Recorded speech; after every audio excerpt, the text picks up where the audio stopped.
What's happening? What's happening? What's happening? Welcome back into JC's Pop Culture. Talk a little bit about the playoffs here now, guys. A lot has happened since we made a college football game. Most notably, the entirety of the 4-team college football format has come and gone.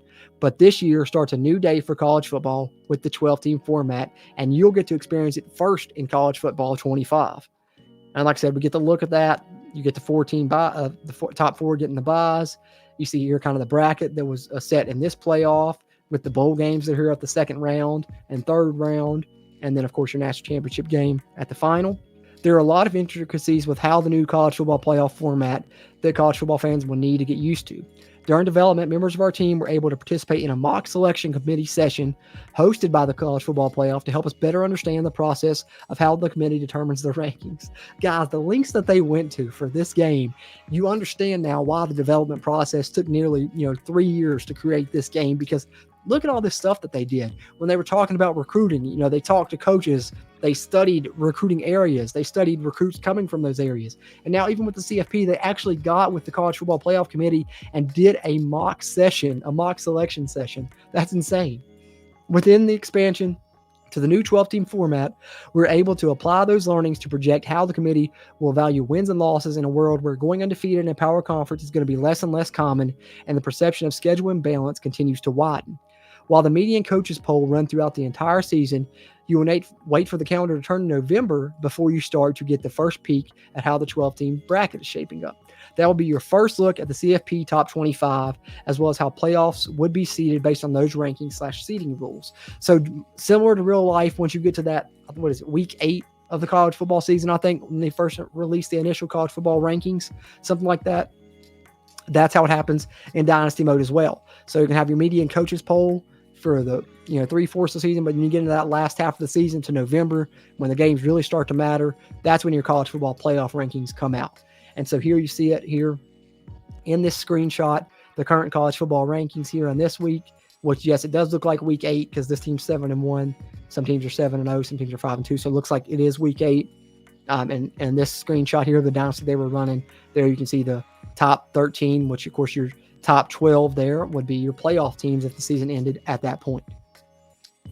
We created unique logic for our college football playoff poll to model how we anticipate the rankings to look in the new format. Generating a believable opinion-based poll is no easy feat, especially one where we are projecting what may happen versus being able to use the real-world results as our reference point. You are what your record says you are is a misnomer in college football, so factors like school and conference prestige can impact where a school finds itself in the college football playoff poll. Each week of the season, the coaches' median college football playoff polls, along with the 12-team bracket, update. So not only are you going to have the college football playoff poll, you're going to have a projected 12-team bracket each week throughout those final weeks of the season, leading up to the official bracket release at the end of the season. And then it will update based on the most recent results, and the final rankings and bracket are revealed following the conclusion of conference championship games. And so you see here, if you get in there, you've been invited to the college football playoff this week against Ohio State. You see this person playing as Texas got that notification. Once the rankings are set, now it's time to see the bracket. As many people reading this already know, the 12-team format is a 5+7 model, meaning the 5 highest-ranked conference championships get automatic berths, and the remaining 7 spots will be filled based on the order of the final college football playoff ranking. The only way to get a first-round bye is to be one of the 4 highest-ranked conference champions. So an undefeated Notre Dame or any independent, as well as the winner of the Pac-12, can be seeded no higher than 5th. Now it's going to be in real life this year as well, and will never be able to skip the playoff first round. So, if you're playing as Notre Dame or playing as independent, keep that in mind. You're never going to be higher than a 5 seed. You're never going to get that first round bye in the playoffs, or if you're in that Pac-12 as well. The 5th automatic qualifier that did not get a first round bye will be seeded based on where they rank in the college football playoff poll. And here's a couple of screenshots. There's the college football playoff rankings again, and here is the poll, which the bracket, which will update every week, coinciding with the college football playoff rankings. Here you see this one, some interesting things in here. You got Liberty in there, you got Boston College in there having a heck of a year. Pretty cool. So you see, here you are, Oregon in the Big Ten, Alabama in the SEC, Utah in the Big 12, and Boston College in the ACC. So the winners of these 4 conferences, your Power 4 now, will get automatic buys, just like they will in real life this year. So whoever wins the Big 12, automatic bye. Whoever wins the ACC in the playoff, automatic first round bye. Same for Big 10 and SEC. One of the most exciting parts about the new 12-team format is that the first round games will be played on campus. So if you are in that first round game, but you're the higher seeded team, you get a home game. Hosting one of those games, you mean you have the opportunity for home field advantage on your side as you take on your opponent and look to win in advance. The playoff quarter and semifinal games take place at the bowl formerly known as the New Year's Six, which we highlighted those a little bit in the video: the Orange Bowl, the Sugar Bowl, Rose Bowl, Fiesta Bowl, Cotton Bowl, and Peach Bowl, which rotate annually each year of a dynasty just like they will in real life.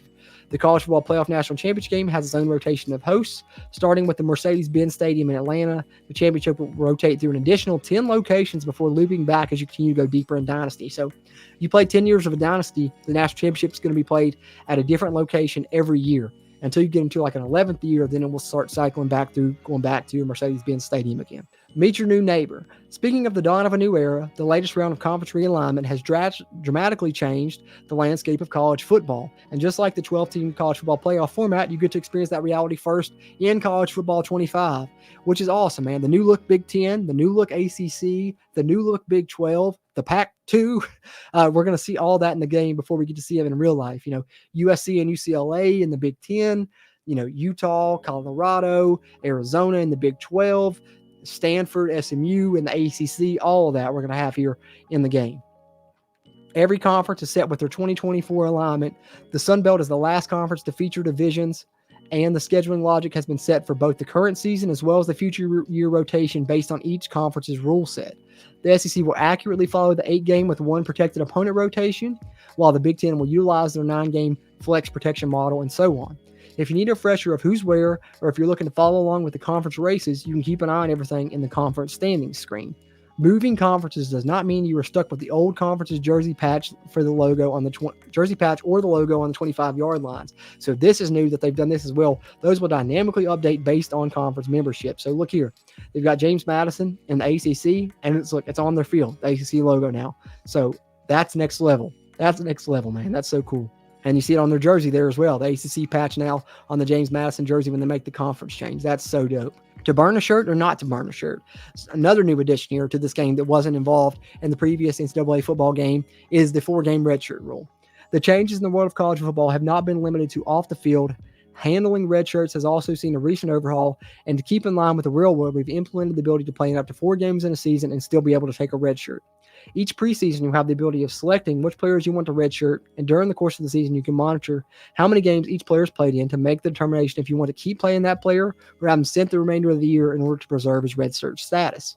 Those 4 games can be played at any point in the season. So you got a freshman getting reps early in the year, then hold him out to the end of the season or play him in a bowl game, and then bring them back for a playoff run if wear and tear has your roster run down and you need a fresh body when the season matters most. That just brings another level into it too, involving with the wear and tear, right? So maybe you got a player, you got a freshman, been sitting him out all year, you haven't used him, you get down to like the final 4 games of the season, your running back has terrible wear and tear, and you got a freshman running back, and you're like, well, I can play him in these final 4 games, and he can still redshirt, and I can rest the guy with wear and tear.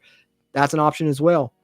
Once a player has played in their 5th game of the season, they're no longer eligible for a red shirt, but will be available for a red shirt the following year. Having said that, guys, until there's more info on this game, I'll be back to talk about it then, but appreciate you guys tuning into this one, and I will catch you on the next one.